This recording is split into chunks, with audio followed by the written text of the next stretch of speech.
नमस्कार दोस्तों, आज मैं प्रस्तुत करने जा रहा हूँ एक ही बहुत बढ़िया सॉन्ग बनाया हूँ जो अपने द्वारा लिखित है। वो मैं स्वयं रचा हूँ और आपको अच्छा लगे तो प्लीज़ लाइक करिएगा। हर टूट रहल बा देश के लोगवा जात पात भेदभाव में, टूट रहल बा देश के लोगवा जात पात भेदभाव में, दुश्मन आगे बढ़ रहल बा दंगा और लूटपात में।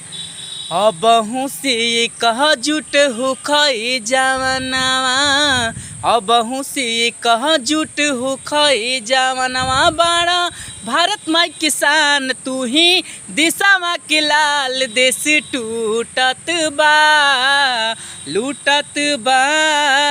अबहू से एकजुट होखे जवानवा, अबहू से एकजुट होखे जवानवा।